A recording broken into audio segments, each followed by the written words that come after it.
Welcome to the Tribe Talk Show, live from Atlanta. On this show, you get real conversations, inspiring stories, entertainment, information that empowers, real talk. A safe space to learn and grow. Real sisterhood. Let's talk. Let's grow. Let's thrive together. Join the tribe. And now, here are your hosts, Tendai and Grace. Hello, everyone. Welcome to the first episode of 2026. Happy New Year. We made it. We made it. Hope everyone had a great holiday season. Just so happy to be starting a brand new year. Listen, I hated everything about 2025. Oh. So I am so happy it finally ended. And I'm really looking forward to 2026. I can feel that this is going to be the best year ever. I think so too. And so shall it be. I think so. I'm looking forward to a wonderful year. Do you have any big plans for the year? Not big. I'm learning to not do big. Yeah. Just do small plans because I realize that I'll have all this New Year resolution and they usually by March they will fizzle away. So now I'm like, okay, I'm just gonna make small plans. But I do have things that I want to get achieved this year. So I'm looking forward to that. So I have my list. And I'm just going to pick it one by one. Not going to try to do two at a time. Too much, yeah. Just one by one. Yeah, I think that's the best way. I also have like certain things that I've been wanting to achieve for a long time. And I think this is a year that I finally want to do it. I'm not going to say what it is because I don't want pressure. You know, jinx it. Also, I saw somewhere that these days it's better to keep your plans to yourself because when you share plans, sometimes, you know, bad vibes. Yeah. Your village people. You have it. Quick to blame the village people. The village people. The village people may come, but you know, generally, I just want to be healthier. I want to get fit more. I started last year. Around November. Okay. Remember for Thanksgiving, I didn't even eat that much. So I just want to get more healthier, and you know, we need to. You know, we're at that age now that everything you eat just like a magnet. It just stays. So it doesn't stay where we want it to stay. It stays in the stomach instead of going to other parts. And the pies and the hams. And the arms, yeah. Yeah, I definitely want to travel more. Yes. I'm looking forward to our trips. Yes, me too. Yeah, we have some trips planned. Yeah, I definitely want to bring this show to the next level. Yes. So we really appreciate your support. And I just wanted to find out from you because I'm like chief procrastinator. Yeah, and I think that's a lot of people. Most people have planned. They know what they want to do. It's the doing part. Yep. It's the doing part. So I wanted to find out, because I know you're a very successful businesswoman. We could learn a lot from you. So what do you do when it comes to procrastinating? How do you make sure that you actually do the stuff? I like what you say, that small things. Well, it's a learning behavior. You have to be intentional about it. You have to be conscious about it. Like, I don't procrastinate. That's something that I actually started working on earlier on when in my 30s. You understand? I want to, whatever I say, I want to do it. Once I say something out, I'll do it. But what I'm learning more is actually prioritizing and breaking things down. So most of the time, the reason we fail is we try to do too much at a time. And then we get overwhelmed. Yeah. And then we drop or have everything.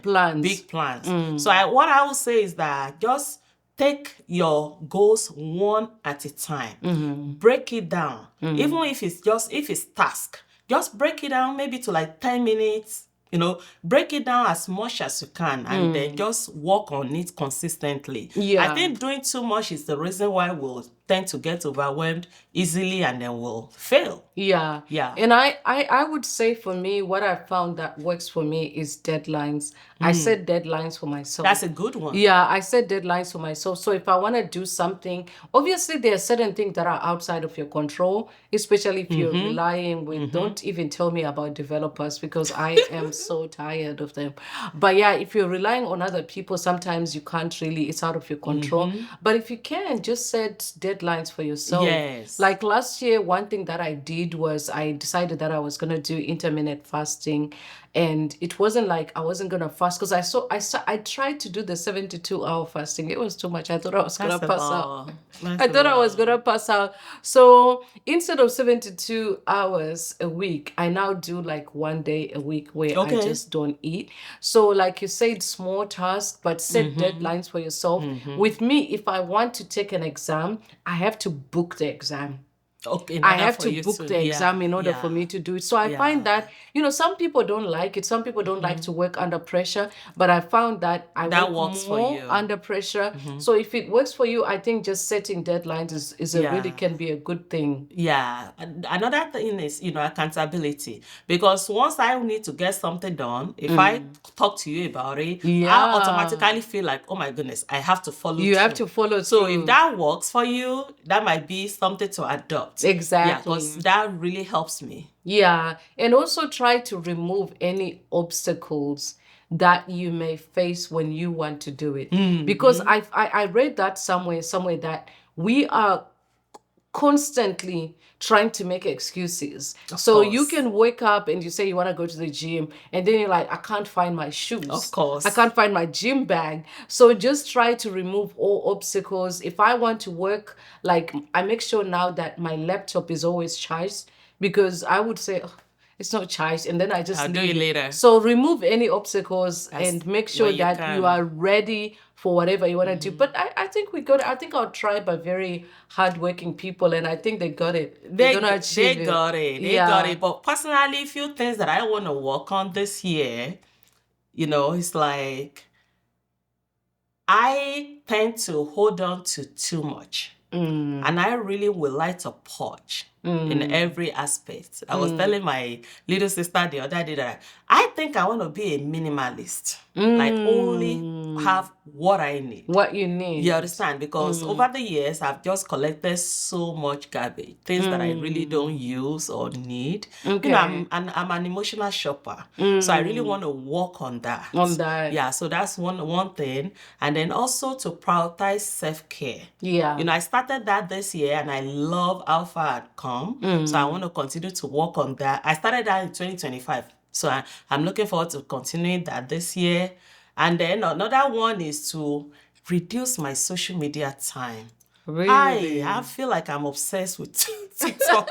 Which I one? think I'm addicted to TikTok. No, TikTok is so bad, TikTok is so bad. And do you know what's worse on TikTok? If you start following up stories, you become so addicted, so agitated. I think I almost feel like I need to go to treatment. Yeah, my cousin, my cousin Simba, Uncle Simba, he does this thing that he stays off social media for like 3 months, and it really works for him. Yeah. Another thing I really want to do is prioritize our health, which is why we're so excited, because coming up we have Dr. Lola, and she's going to be coming to talk about women health, specifically breast and cervical cancer. So we'll be right back.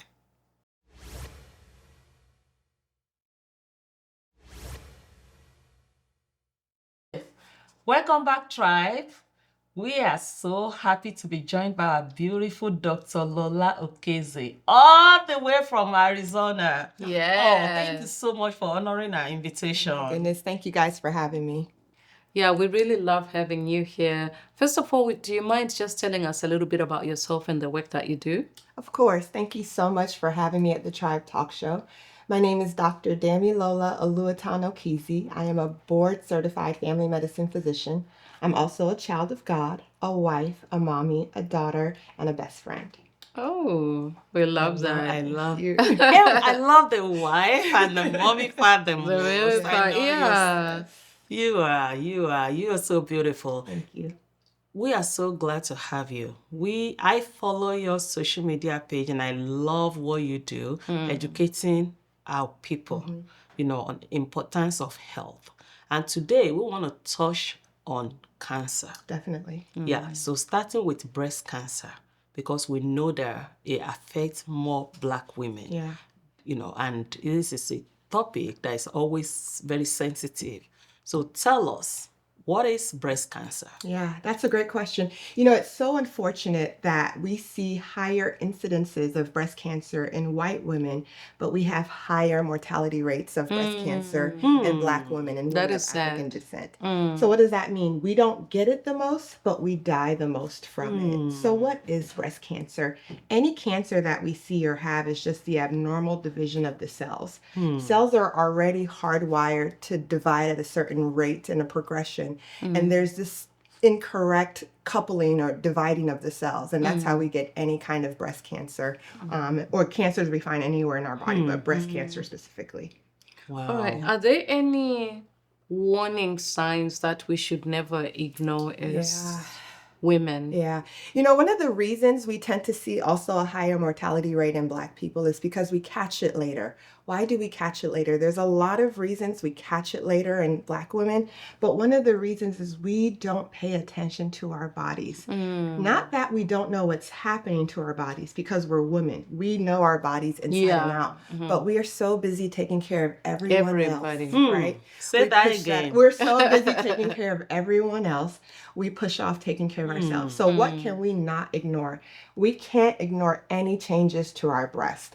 Already our breasts are a different size. There's a slight asymmetry to every breast that are on the earth. But if you notice that asymmetry growing, that there's a bigger breast, more noticeably bigger, tell your doctor.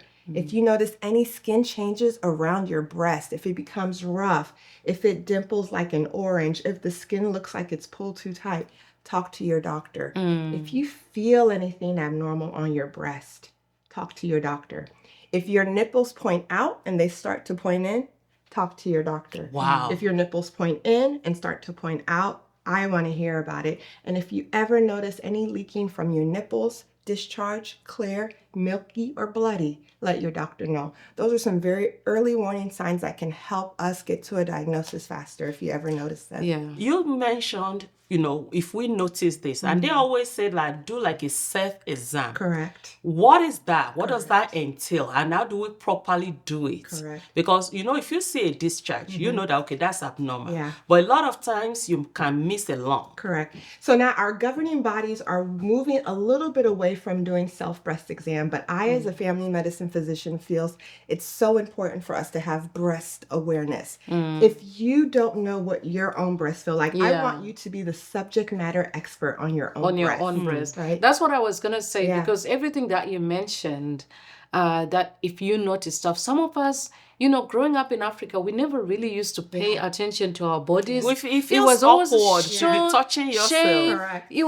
There was a lot of shame. I remember when I started growing breasts, I was trying by all means to hide them because I felt like, what does this mean for me? So Tandy, this is what I want you guys to do, especially starting in your early 20s, at least once a month, if not every other month. There's no regular cadence to do this. After you've had your shower or your bath, you just put one hand behind your head and you take your fingers like this so it's nice and flat. And just move around on your breast. And then because some of us have lumpy, bumpy terrain. That's what I call it, especially the younger girls. And some people have more fibrous breast tissue. You don't need to know what we call it. You just need to know what feels normal for you. I like to just go in circles and work my way in until I get to the nipple, and I squeeze a little bit. And then you do the same thing for the other breast. And all that does is make you aware of what your own breast feels I like what you said about breast awareness, because if you're not really aware, you won't know when there are changes happening. Correct. That's really And I that's really can important. tell you categorically now that I've been doing it wrong.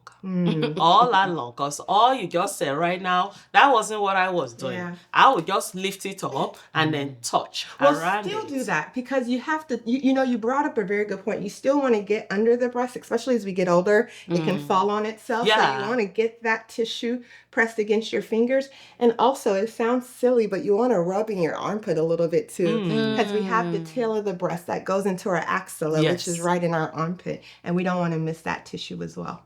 Wow. And what are some of the early warning signs that we should never ignore? Now, those early warning signs are the same breast changes that I talked about earlier. The changes in the breast consistency, the changes in the size, the changes in the way your nipple points, or any drainage from your nipples. And you touched on Black women generally will die more from breast cancer. Why?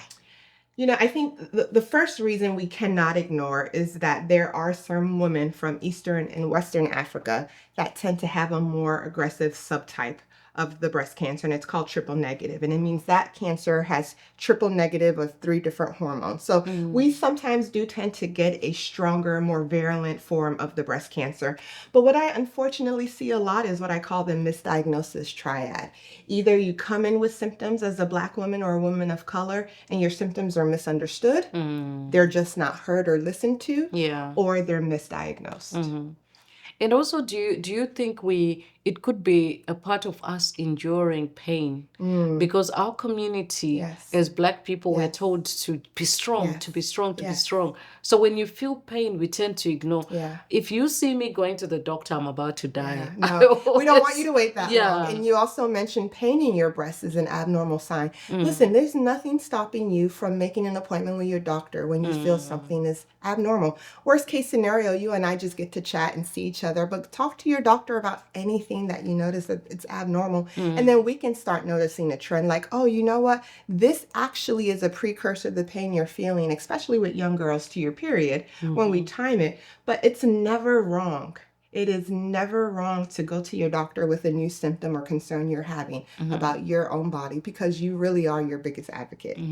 And when it comes to actually going for like yearly, what tests should we be trying to get, like, from professionals? Correct. Starting at age 40, we want to start doing annual mammograms on you. So you should have a mammogram every year. Some of the literature says every 2 years, but you want to get it every year. And then if you're at higher risk because of family history, a previous history of radiation to your chest, or one of our standardized tests, we'll start that sooner. So we want to have that conversation before age 40 so that we should know how soon we should start doing mammograms. The screening should happen every year for average risk women starting at age 40. This is so good. We're going to take a short break and we will be right back. We're going to continue this conversation.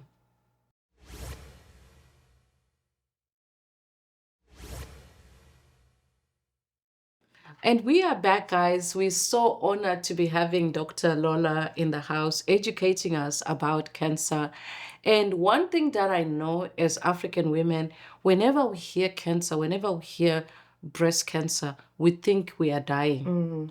What are some of the medication that are out there? And is breast cancer that bad that is it a death sentence, especially if it's caught on very early? No, God has blessed us with the technology and the knowledge and the know-how where cancers, many cancers, but especially breast cancer, does not have to, and in many cases should not be a death sentence. There are many modalities to treat breast cancer. We have surgery, radiation, and chemo. And some of them may have some unpleasant side effects, but you still live to see another day. So please believe your doctor and trust your doctor when they say that this is the path forward that we want to take to treat your cancers. If you're not comfortable around men touching your breast, there are enough women doctors around there, but please talk to somebody and let us walk you through those treatment options. Because if you do serve a living God, believe that that living God has put that knowledge into your doctor to take care of you, and we might be part of your testimony. We might be part of your miracle. So please see your doctor, and please take your doctor's advice. As a Nigerian, I know that there's some other herbal medicines, witch doctors, babalawos that we can go to. That is their ministry. But if you want tried, proven, tested, trusted results, please follow your doctor's advice and take it to the T. And if you have questions or concerns, talk to your doctor about that. There might be some things we can change, but we want to see you live another day. That really is our ultimate goal. So what is your thoughts when it comes to herbs? Can people take it with medicine? Because I always think, like, do something that has been, when it comes to medicine, it goes through so much testing. It does. Clinical trials, all that. The medicines we have started from herbs. So I do believe a lot of those herbs can have some medicinal properties. But that's the double-edged sword. You have to tell your doctor what you're taking because it might adversely affect what we're doing. For instance, you might be taking an herb that thins your blood, but we just did surgery. We don't want you taking that herb. So for me, I say please no herbal supplements over the counter or from the outside doctor that practices wellness, wholeness, or aka Babalawo. And if you must, let me know so that I may need to tailor what we're doing to you. But let this medicine take its course, and then you can focus on that alternative medicine when we're done doing. So 9 times out of 10, I don't like to mix it with herbs because I can't tell you what's in that herb, the properties of that herb, or if it'll even slow the progression of the treatments we're trying to do. So when in doubt, just follow your doctor's advice, and there'll be a time and a place for those herbs. That's really good. That is so wonderful. You all had that? Follow your doctor's advice. We shouldn't have to die when we don't have to die. Yeah, exactly. This is so good, but I know we have a lot to get to.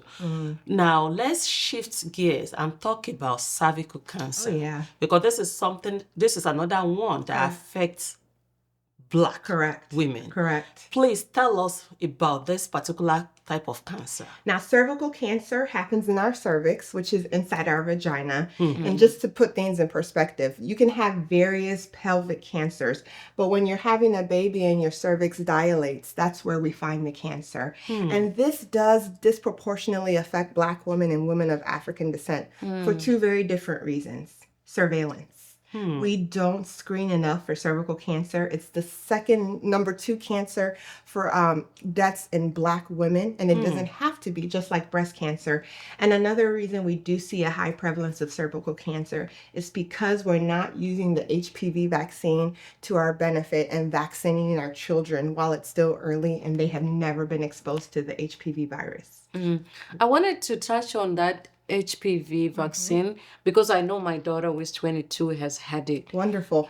Can you have it I don't think it was offered in Africa. No, it wasn't. So can you have it at your later? Correct. You can? So the HPV, human papilloma virus, we have a vaccine for that because we've noticed that there are some strong subtypes of HPV that have a very strong correlation to cervical cancer. And with all the data that we have, we notice that we have decreased the incidence of cervical cancer in women who have had the HPV vaccine. So we can offer it as early as 9.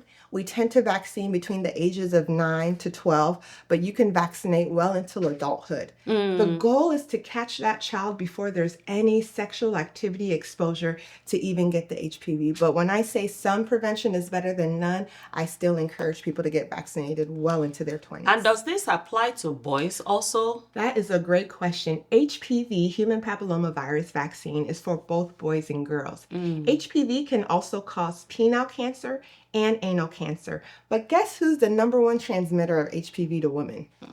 Men. So we need to vaccinate our girls and our boys at those same ages. So there's been, I've seen, again, you know, as Africans, we talk a lot about things that we don't understand.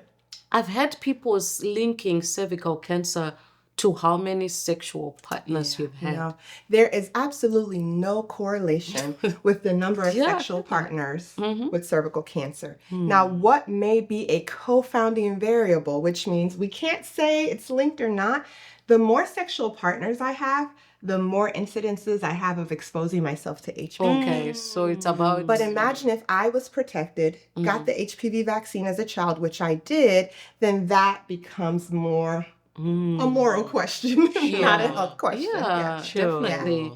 And when it comes to pap smears, very uncomfortable. How often should we be going to pap smear tests? That is a great question. So the recommendations of pap smears have changed since I finished med school and graduated from residency. So right now we start actual pap smears at age 21. So from the age of 21 to 29, you should go see your doctor every 3 years for a pap smear. From the age of 30 to 65 and upwards, you should go see your doctor every 5 years for a pap smear, and we actually test for HPV in the cervix. That's what we call co-testing. And because we're doing the co-testing, we can do it every 5 years. This is for the average risk women or a woman who has never had an abnormal pap. So every 3 years between the ages of 21 to 29, regardless of sexual activity.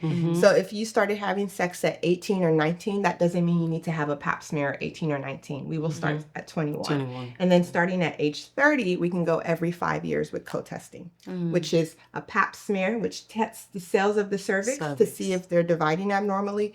And we couple that with HPV testing. Okay, so now with cervical cancer, with breast cancer, we talked about what we need to look for, then run to the doctor. Yes. With cervical, what should we have to test every 3 years, so that's a long time. Yeah. What are signs should we look for to run to the doctor? Of course, abnormal vaginal bleeding, bleeding between periods, bloody discharge, painful sex, or any pelvic pain. You know when your body's not feeling right. Sure. Fatigue and weakness and loss of appetite, unexpected weight changes. If you see any of those symptoms, run to your doctor. Wow. Yeah. And what are the cures available for cervical cancer? Cervical cancer is very treatable. We can go from just taking the little piece of distorted or abnormal tissue in the cervix, or we might have to take the whole cervix or different parts of the uterus, depending on how far that cancer spread. So there's surgical intervention, and we also have targeted chemo and targeted radiation, and those are also part of the modalities to treat cervical cancer. We will never have enough time to discuss this topic, so we cannot wait to have you back. Thank you. But in the meantime, I know you do a lot of educational posts on your Instagram page, on your social media. Please tell our tribe how they can reach you, where they can get more knowledge about this topic. Definitely. You can follow me at Naija Doctor on Instagram, and they'll put it in the caption somewhere so they can spell it for you. And then for my speaking engagements, I also have Dr. Lola Okeze on Instagram, and I can be reached by email at drlolaoluwatanokeze@gmail.com.